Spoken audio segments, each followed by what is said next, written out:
আসসালামু আলাইকুম। সংবাদে আপনাদের সবাইকে স্বাগত জানাচ্ছি। আমি ফিরোজ তোহা। শুরুতেই সংবাদ শিরোনাম। বাংলাদেশের সর্বশেষ গুরুত্বপূর্ণ আপডেট সংবাদে আপনাকে স্বাগত। শুরুতেই সংবাদ শিরোনাম, পরে বিস্তারিত। প্রথমে জানাবো, মানিকগঞ্জে ফের নিষিদ্ধ ছাত্রলীগের ঝটিকা মিছিল। মানিকগঞ্জে ফের মিছিল করে নিষিদ্ধ সংগঠন ছাত্রলীগের নেতাকর্মীরা আজ মানিকগঞ্জ ঢাকা আরিচা মহাসড়কে ঝটিকা মিছিলটি করে তারা এতে নেতৃত্ব দেন একাধিক মামলার আসামি জেলা ছাত্রলীগের সাধারণ সম্পাদক রাজিদুল ইসলাম। সকাল 9:30টার দিকে ঝটিকা মিছিলের একটি ভিডিও সামাজিক যোগাযোগ মাধ্যম পেজে শেয়ার করা হয়, তবে মিছিলটি কোথায় হয়েছে সে সম্পর্কে বিস্তারিত কিছু তিনি জানাননি। পারমাণবিক কর্মসূচি নিয়ে ইরানের বড় ঘোষণা। আন্তর্জাতিক পারমাণবিক শক্তি সংস্থা IAEA এর সঙ্গে সব ধরনের সহযোগিতা বন্ধের ঘোষণা দিয়েছে ইরান। ইরান জানিয়েছে তারা পারমাণবিক অস্ত্র তৈরি করবে, সেটি বিশ্বের কারো কাছে তারা জানাবে না। আজ এক ঘোষণা দেন প্রেসিডেন্ট মাসুদ পেজেশকিয়ান। সংবাদ মাধ্যম প্রেস টিভির বরাতে কাতার ভিত্তিক সংবাদ মাধ্যম আল জাজিরা বিষয়টি নিশ্চিত করেছে। এরপর জানাবো, যুদ্ধবিরতি চুক্তি প্রত্যাখ্যান করলে গাজাকে এবার ধুলোয় পরিণত করার হুমকি দিল ইহুদিবাদী ইসরায়েল। যুদ্ধবিরতি এবং বন্দি বিনিময় নিয়ে আলোচনায় অগ্রগতি না হলে গাজা জুড়ে সামরিক অভিযান উল্লেখযোগ্যভাবে বাড়ানোর হুমকি দিয়েছে ইসরায়েলি কর্মকর্তারা। মার্কিন ভিত্তিক সংবাদ মাধ্যম অ্যাক্সিওসের এক প্রতিবেদনে এই তথ্য নিশ্চিত করা হয়েছে। এদিকে হজরত মোহাম্মদ সাল্লাল্লাহু আলাইহি ওয়াসাল্লামকে নিয়ে ব্যঙ্গ কার্টুনের অভিযোগে বিক্ষোভে উত্তাল তুরস্কের ইস্তাম্বুল। হজরত মোহাম্মদ সাল্লাল্লাহু আলাইহি ওয়াসাল্লামের ব্যঙ্গ কার্টুন প্রকাশের অভিযোগ ঘিরে তুমুল উত্তেজনা ছড়িয়ে পড়েছে তুরস্কের ইস্তাম্বুল শহরে। আজ প্রকাশিত লেমান নামের ব্যঙ্গাত্মক পত্রিকার বিরুদ্ধে ধর্মীয় মূল্যবোধের অপমানজনক কার্টুন প্রকাশের অভিযোগ আনা হয়েছে। এই অভিযোগের পরিপ্রেক্ষিতে পত্রিকার সম্পাদকের বিরুদ্ধে গ্রেপ্তারি পরোয়ানা জারি করেছে ইস্তানবুলের প্রধান কৌশলী। ইতিমধ্যে পত্রিকাটির 4 জন কার্টুনিস্টকে গ্রেপ্তার করা হয়েছে। এবারে জানাবো, বোরকা এবং নিকাব নিষিদ্ধ করল মুসলিম সংখ্যাগরিষ্ঠ আরেকটি দেশ। মুসলিম সংখ্যাগরিষ্ঠ দেশ কাজাকিস্তানে প্রকাশ্যে বোরকা এবং নিকাব পরা নিষিদ্ধ করা হয়েছে। দেশটির পার্লামেন্টে নতুন আইন পাশ করা হয়েছে। এখন এটি চূড়ান্ত অনুমোদনের জন্য প্রেসিডেন্ট কাসিম জোমার্ত তোকাভের কাছে পাঠানো হয়েছে। উল্লেখ্য, কাজাকিস্তানে জনসংখ্যার 70%ই মুসলমান। মানিকগঞ্জে ফের নিষিদ্ধ ছাত্রলীগের ঝটিকা মিছিল। মানিকগঞ্জে ফের মিছিল করে নিষিদ্ধ সংগঠন ছাত্রলীগের নেতাকর্মীরা আজ মানিকগঞ্জ ঢাকা আরিচা মহাসড়কে ঝটিকা মিছিলটি করে তারা এতে নেতৃত্ব দেন একাধিক মামলার আসামি জেলা ছাত্রলীগের সাধারণ সম্পাদক রাজিদুল ইসলাম। সকাল 9:30টার দিকে ঝটিকা মিছিলের একটি ভিডিও সামাজিক যোগাযোগ মাধ্যম পেজে শেয়ার করা হয়, তবে মিছিলটি কোথায় হয়েছে সে সম্পর্কে বিস্তারিত কিছু তিনি জানাননি।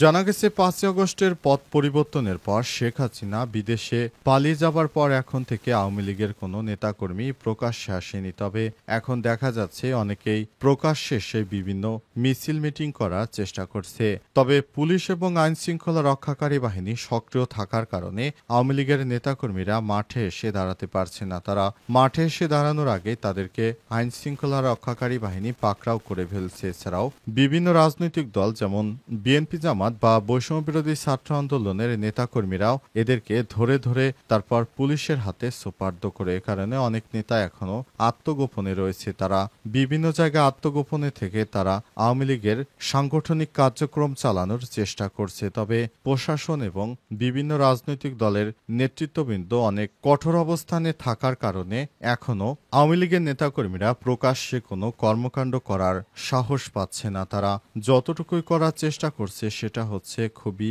গোপনীয়ভাবে। আওয়ামী লীগের নেতাকর্মীরা একরকম নিষ্ক্রিয় অবস্থায় রয়েছে। শেখ হাসিনা পালিয়ে যাওয়ার পর বাংলাদেশের আওয়ামী লীগের নেতাকর্মীরা এখনো কার্যকরভাবে মাঠে নামতে পারেনি। তারা ছোটখাটো 2-4 জন লোককে নিয়ে মিছিল দিচ্ছে, যেগুলো অনেকের কাছে হাস্যকর হিসেবে পরিলক্ষিত হচ্ছে।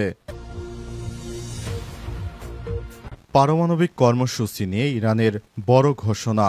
আন্তর্জাতিক পারমাণবিক শক্তি সংস্থা IAEA এর সঙ্গে সব ধরনের সহযোগিতা বন্ধের ঘোষণা দিয়েছে ইরান। দেশটির প্রেসিডেন্ট মাসুদ পেজেশকিয়ান এই ঘোষণা দেন আজ। রাষ্ট্রীয় সংবাদ মাধ্যম প্রেস টিভির বরাতে কাতার ভিত্তিক আল জাজিরার এক প্রতিবেদনে এই তথ্য নিশ্চিত করা হয়েছে। এদিকে ইরানের আধা সরকারি বার্তা সংস্থা তাসনিম নিউজ জানিয়েছে, সম্প্রতি পার্লামেন্টে পাশ হওয়া একটি আইনের IAEA এর সঙ্গে সম্পর্ক ছিন্ন করার নির্দেশনা ছিল, যেটি প্রেসিডেন্ট এখন অনুমোদন দিয়ে কার্যকর করেছেন। ফলে দেশটির সরকারের জন্য IAEA এর সঙ্গে সব ধরনের সহযোগিতা বন্ধ রাখা এখন আইনগত বাধ্যতামূলক। বিশ্লেষকদের মতে এই পদক্ষেপ পারমাণবিক পর্যবেক্ষক সংস্থার বড় ধরনের বিপর্যয় ডেকে আনতে পারে এবং তেহরানের পরমাণু কর্মসূচি ঘিরে আন্তর্জাতিক উদ্বেগ আরও বাড়বে। ইসরায়েল ও যুক্তরাষ্ট্রের সঙ্গে সাম্প্রতিক সংঘর্ষের পর ইরান ও জাতিসংঘের পারমাণবিক সংস্থার মধ্যে সম্পর্ক আরও অবনতির দিকে যাবে। উল্লেখ্য, গত 13 জুন ইরান একটি সামরিক ও পারমাণবিক গবেষণা স্থাপনায় বিমান হামলা চালায় ইহুদিবাদী ইসরায়েলের জবাবে তেহরান ও ইসরায়েলকে লক্ষ্য করে ড্রোন ও ক্ষেপণাস্ত্র ছড়ে সংঘাতের এক পর্যায়ে ইসরায়েলের পক্ষ থেকে যুক্তরাষ্ট্র ইরানের 3টি পারমাণবিক স্থাপনায় বোমা হামলা চালিয়েছে। যদিও মার্কিন প্রেসিডেন্ট ডোনাল্ড ট্রাম্পের দুলিয়াতেই 12 দিনব্যাপী স্থায়ী ওই সংঘাতে 24 জুন যুদ্ধবিরতির মধ্য দিয়ে শেষ হয়। আন্তর্জাতিক বিশ্লেষকরা মনে করছেন, যুদ্ধবিরতি কার্যকর হলেও IAEA এর সঙ্গে সম্পর্ক ছিন্নে ইরানের এই ঘোষণায় পরিস্থিতি অবনতি হতে পারে। তারা বলছেন, IAEA এর পর্যবেক্ষণ ছাড়া ইরানের পরমাণু কর্মসূচি স্বচ্ছতা বজায় রাখা কঠিন হয়ে পড়বে।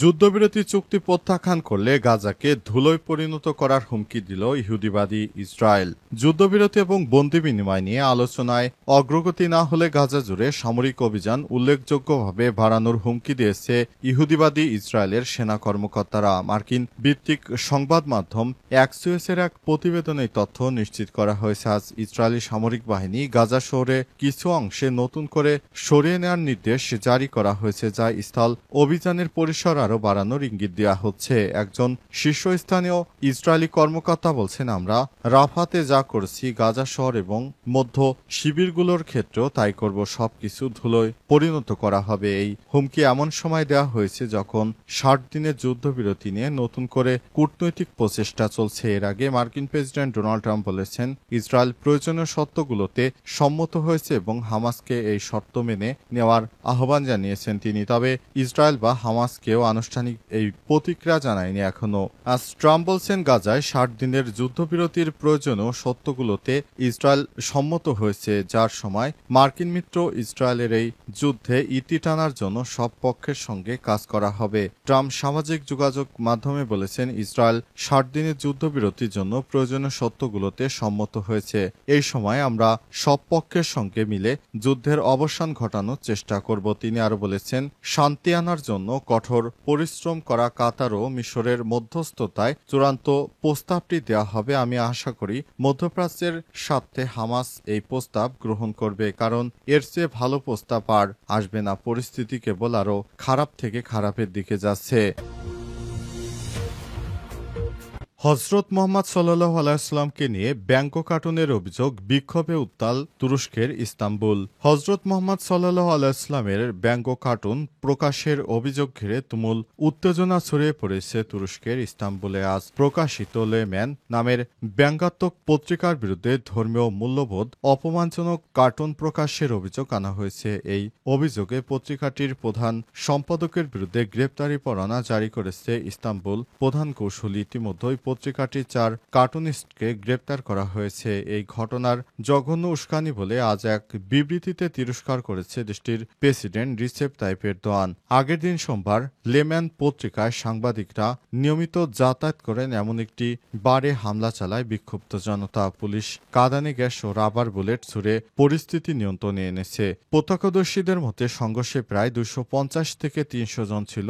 লেমান পত্রিকা অফিসের সামনে জড়ো হয় বিক্ষোভকারীরা। শিক্ষার্থীরা পুলিশের কঠোর ব্যারিকেডের কারণে পিছু হটে তারা ইস্তাম্বুলের তাকসিম মসজিদের সামনে মঙ্গলবার বিক্ষোভ করে শত শত মানুষ। পত্রিকাটির প্রধান সম্পাদক তুনচাই আগুন দাবি করেছেন ওই কার্টুন কোনোভাবেই নবী হজরত মুহাম্মদ সাল্লাল্লাহু আলাইহি ওয়াসাল্লামের চিত্র নয়। তিনি জানান, কার্টুনটি মূলত ফিলিস্তিনি এক মুসলমান শিশুর কল্পিত নাম মুহাম্মদ ব্যবহার করে তৈরি করা চিত্র। তিনি আর বলেন, পৃথিবী জুড়ে ২০ কোটির বেশি মানুষের নাম মুহাম্মদ। এর সঙ্গে ধর্মীয় অবমাননার কোনো সম্পর্ক নেই। আজ যুক্তরাজ্য ভিত্তিক সংবাদ মাধ্যম দ্য গার্ডিয়ান জানিয়েছে, ১৯৯১ সালে প্রতিষ্ঠিত লেম্যান পত্রিকাটি রাজনৈতিক ব্যঙ্গচিত্রের জন্য সুপরিচিত। বিশেষ করে ২০১৫ সালে ফরাসি পত্রিকা শার্লি হেবদারের পক্ষে অবস্থান নেয়ার পর থেকেই এটি রক্ষণশীলদের চোখের সামনে পড়ে। এরপরে ওই পত্রিকার বিরুদ্ধে নানা অভিযোগ আসতে থাকে। শেষ পর্যন্ত তারা হজরত মুহাম্মদ সাল্লাল্লাহু আলাইহি ওয়াসাল্লামের ব্যঙ্গচিত্র এঁকে এবার ধরা খেলেন।